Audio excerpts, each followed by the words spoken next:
Ayybo has cemented himself as one of the biggest up-and-coming house artists of 2025. But just a few years ago, you would have never heard of him. Coming from not producing house music just a few years ago, to collabing with the likes of John Summit and Dom Dolla. In this video, we look at how Ayybo carefully crafted his alias from the ground up and where he came from.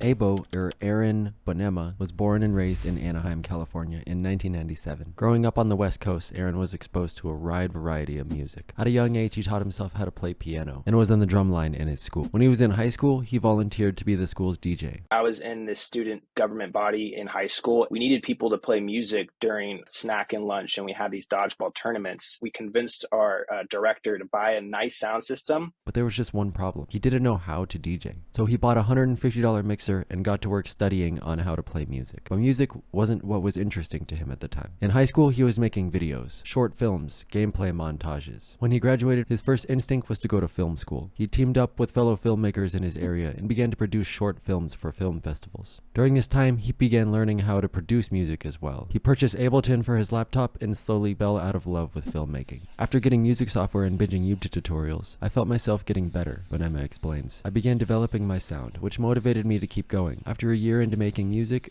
I had become so obsessed with it that I didn't want to do anything else. He even sold all of his filming equipment to pay for his studio setup. Little did he know, this love for making videos would come around to help him greatly in the future.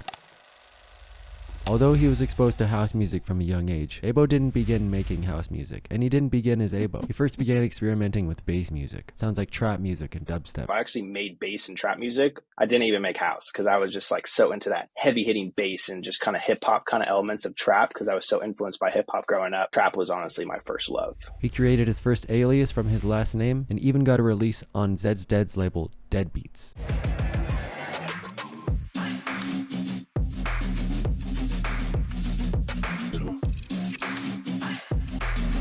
But there was just one problem. Ayybo admits he had no direction, and he wasn't sure where to go with his alias. Then we all know what happened next. Over 75 million people ordered to stay at home. You must stay at home. Illinois and Ohio closing all bars and restaurants. Being stuck inside, Aaron began experimenting. He began producing house music and fell in love with the genre and the bass lines. He began plotting his rebrand into something bigger.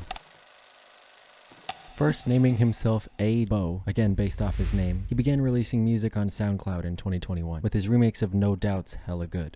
You got me feeling hella good, so let's just keep on dancing.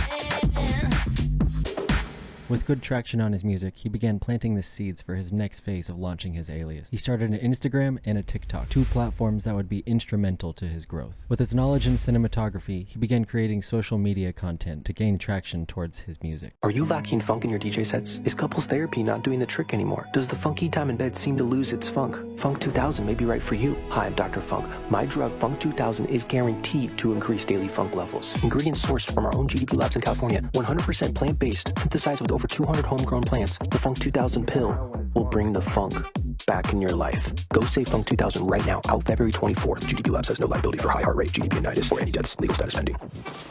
Hit him with the whiplash.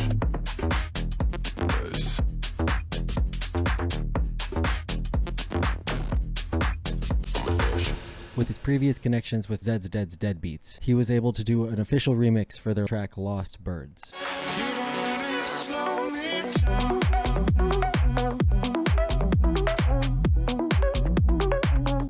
Once discovered by Zeds Dead, they began playing some of Ayybo's songs in their sets. This is how I was first introduced to Ayybo's music.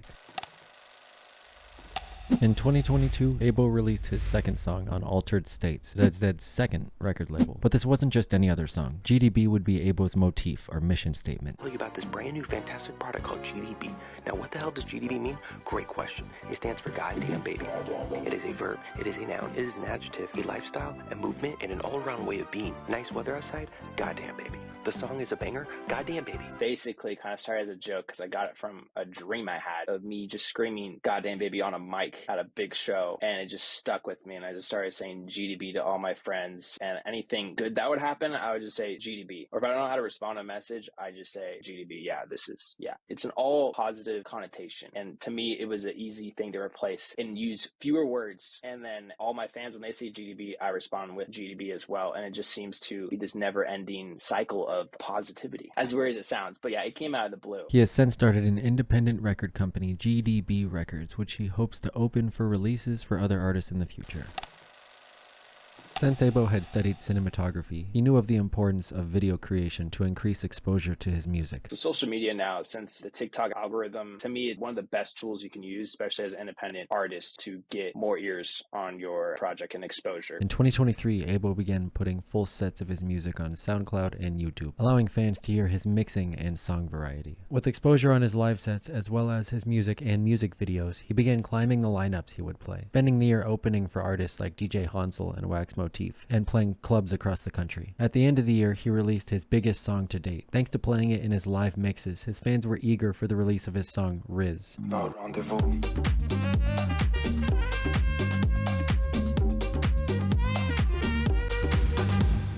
With 60 million streams on Spotify and 12 million views on his music video on YouTube, it quickly became a staple in Ayybo's catalog. 2024 was a massive year for Ayybo, with consistent releases like I Like Dancing and Certified, as well as traveling across the US playing his music. It was time for him to plan his first official cross-country tour. In August, he announced the Certified Tour and played all across the US and Canada. On top of all of this traction, big house artists like John Summit began to play Ayybo's music in his set. By October of that year, Ayybo had been selected as support for John Summit's shows, as well as Dom Dolla, on top of playing countless festivals. By the end of the year, he was selling out shows he would play. With consistent bookings and income, he began outsourcing more of his video needs, hiring videographers to capture and edit his live sets and increase the production quality on his music videos, leaving him more time to focus on making music. 2025 has been equally as big of a year for Ayybo. He began the year with his Demon Time tour. 48 hours after the release of the song Demon Time, it was #1 on the Beatport Top 100 for deep tech and minimal. His next single, Obsession, would be released on John Summit's Experts Only label, and would be played by John Summit multiple times in his sets, even bringing him up on stage to announce the release of the song. In June, Ayybo announced his tour dates for the rest of the year. With no end or slowing in sight, it seems Ayybo will be a household name in the electronic music industry for some time. If you like this video and you would like to see more, please consider subscribing. If there are any artists that you would like to see covered, please comment down below. Thank you for watching.